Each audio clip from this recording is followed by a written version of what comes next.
అనంత కరుణామయుడు, అపార కృపాశీలుడు అయిన అల్లాహ్ పేరుతో ప్రారంభిస్తున్నాను.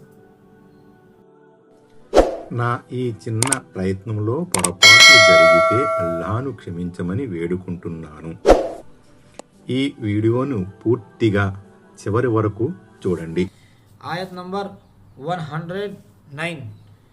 يوم يجمع الله الرسل فيقول ماذا أجبتم لا علم لنا ماذا أجبتم قالوا لا علم لنا إنك أنت العلام الغيوب إنك أنت علام الغيوب. ఆయత్ నంబర్ 109.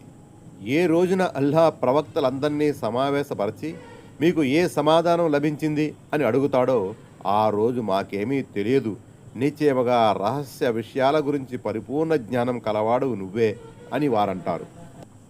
172. తమ జాతి ప్రజలు తమ పట్ల చేసిన వ్యవహారం గురించి ప్రవక్తలకు తెలిసే ఉంటుంది. అయితే ప్రళయదినం నాటి బీతావహ పరిస్థితి వల్లనో లేక ప్రళయదిన అధినేత అయిన అల్లాహ్ సమక్షంలో మాట్లాడే ధైర్యం లేకనో వారు చెప్పటానికి నిరాకరిస్తారు. లేదా తాము చనిపోయిన తర్వాత ఆయా జాతుల వారు అవలంబించిన పోకడలను గురించి తమకు ఏమీ తెలియదన్నది వారి ఉద్దేశమై ఉండవచ్చు. అదీగాక రహస్య విషయాల జ్ఞానమంతా అల్లాహకు మాత్రమే ఉంది. ఆ విషయాన్నే ప్రవక్తలు వెల్లడించారు. దీన్ని బట్టి బోధపడేది ఏమిటంటే దైవ ప్రవక్తలకు అగోచర విషయాల జ్ఞానం ఉండదు. కేవలం అల్లాహ్ మాత్రమే అగోచర విషయాల జ్ఞాని. కాకపోతే దైవ దౌత్య బాధ్యతల నిర్వహణకు సంబంధించిన కొన్ని విషయాలు ప్రవక్తలకు తెలియజేయబడతాయి. అవి కూడా వహీ ద్వారా తెలియపరచబడతాయి. ఒకరి ద్వారా ఒక విషయాన్ని తెలుసుకునేవారు అగోచర విషయాల జ్ఞాని కాజాలరు. ప్రత్యక్షంగా అన్ని విషయాల జ్ఞానం కలవాడు మాత్రమే అగోచర జ్ఞాని కాగలడు. ఆయత్ నంబర్ 110.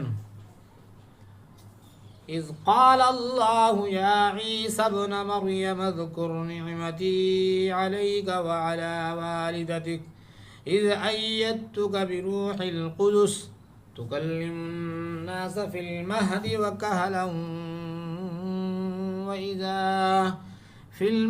وكهلا وإذا علمتك الكتاب والحكمة والتوراة والإنجيل وإذ تخلق من الطين كهيئة الطير فأنفخ فيكون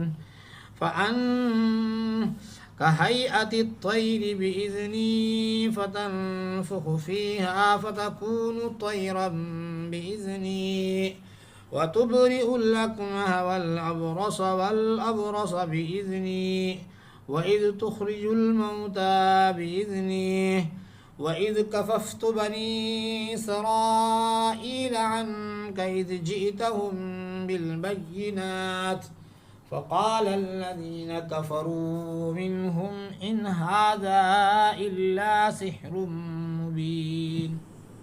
ఆయత్ నంబర్ 110.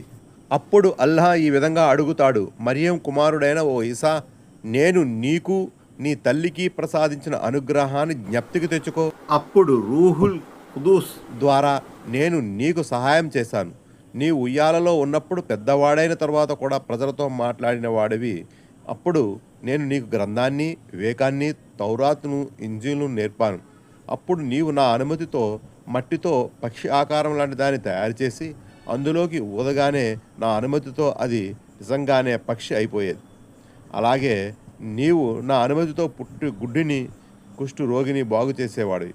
నా అనుమతితో మృతులను లేపి నిలబెట్టేవాడివి. నీవు స్పష్టమైన నిదర్శనాలతో ఇశ్రాయేలు వంశీయుల వద్దకు వచ్చినప్పుడు ఇది స్పష్టమైన మాయాజాలం తప్ప మరేమీ కాదు అని వారిలోని సత్య తిరస్కారులు చెప్పారు. ఆ సమయంలో మేము వారిని నీ నుంచి ఆపాము. 173. రూహుల్ ఖుదూస్ అంటే దైవదూత హజరత్ ఇబ్రాహీం అలైహిస్సలాం అని భావం. ఇంతకుముందు అల్బక్రా సూరాలో 87వ ఆయతులో కూడా ఈ విషయం వచ్చింది. 174. హజరత్ మరియం అలైహిస్సలాం పసిగందు అయిన ఈసాను ఎత్తుకుని తన జాతి ప్రజలకు వచ్చినప్పుడు వారు ఆ పసివాడిని చూసి ఆశ్చర్యపోయారు. ఆయన పుట్టుక గురించి ప్రజలు రకరకాల ప్రశ్నల వర్షం కురిపించసాగారు. తల్లడిల్లిన ఆ తల్లి ఆ పసివాని వంక చూడగా పాలు త్రాగే వయసులోనే ఆ బాలుడు దైవాజ్ఞతో తన జాతి జనులతో మాట్లాడాడు. పెద్దవాడైన తర్వాత కూడా సంభాషించాడు. అంటే ప్రవక్తగా నియుక్తుడైన పిమ్మట దైవ సందేశాన్ని అందజేశాడని అర్థం. 175 ఆలి ఇమ్రాన్ సూరాలో 48వ ఆయత క్రింద ఈ వివరణ ఇవ్వబడింది. 176 ఈ మహిమల ప్రస్తావన కూడా ఆలి ఇమ్రాన్ సూరాలోని 49వ ఆయతలో వచ్చింది. 177 ప్రవక్త మాటలను ధిక్కరించేవారు సాధారణంగా అతను చూపే సూచనలను మహిమలను జాల విద్య అని చెప్పి తేలిగ్గా కొట్టి పారేస్తారు. జాల విద్య తాంత్రిక విద్యలకు సంబంధించినది. దైవ ప్రవక్తలు ఇలాంటి మంత్రతంత్రాల జోలికి అసలు పోరు. పైగా ప్రవక్తల ద్వారా ప్రస్ఫుటమయ్యే మహిమలు సర్వాధికారి అయిన అల్లాహ్ శక్తికి ప్రబల తార్కాణంగా ఉంటాయి. ఎందుకంటే ఈ మహిమలు దైవాజ్ఞతోనే ఉనికిలోనికి వస్తాయి. వాటి వెనుక దేవుని పరమార్థం ఉంటుంది. ఏ ప్రవక్త అయినా తాను కోరినప్పుడల్లా దైవాజ్ఞతో నిమిత్తం లేకుండా మహిమలను చూపలేడు. అందుకే హజరత్ ఈసా అలైహిస్సలాం యేసుక్రీస్తు గారి మహిమల ప్రస్తావన వచ్చినప్పుడు అల్లాహ్ 4 సార్లు నా అనుమతితో అని చెప్పారు. ప్రవక్త ఈసా అలైహిస్సలాం ఏ మహిమను చూపినా అది తన ఆజ్ఞ మేరకే జరిగిందని అల్లాహ్ స్పష్టం చేశాడు. ఈ కారణంగానే వివిధ మహిమలు చూపమని మక్కాలో ముష్రికులు అంతిమ దైవ ప్రవక్త ముహమ్మద్ సల్లల్లాహు అలైహి వసల్లంను కోరినప్పుడు ఆయన ఏమన్నారో చూడండి. నా ప్రభు పరమ పవిత్రుడు, ఆయనకు ఏది అసాధ్యం కాదు, ఆయన బలహీనతలన్నిటికీ అతీతుడు. అయితే మహిమలు చూపవలసిన అవసరం నిజంగానే ఉందా అంటే ఎట్టి పరిస్థితుల్లోనూ చూపాలి. ఈ సంగతి ఆయనకే తెలుసు. తదనుగుణంగానే ఆయన నిర్ణయం గైకొంటాడు. నేనైతే మానవుణ్ణి మరియు ప్రవక్తను మాత్రమే, అంటే నేను ఎలాంటి మహిమలు చూపలేను. వివరాలకు బనీ ఇస్రాయేల్ సూరా 91, 93 ఆయతులు చూడండి. మొత్తం మీద చెప్పొచ్చేది ఏమంటే దైవ ప్రవక్తలు చూపేలకు మంత్రతంత్రాలతో చేతబడితో ఎలాంటి సంబంధము లేదు. ఒకవేళ సంబంధమే గనక ఉంటే మంత్రగాళ్ళు ప్రవక్తల మహిమలకు విరుగుడును కూడా కనుగొనేవారు. ప్రపంచంలోని పేరు మోసిన మంత్రగాళ్ళంతా కలిసి కూడా దైవ ప్రవక్త మూసా అలైహిస్సలాం మహిమలకు విరుగుడును ప్రదర్శించలేకపోయారు.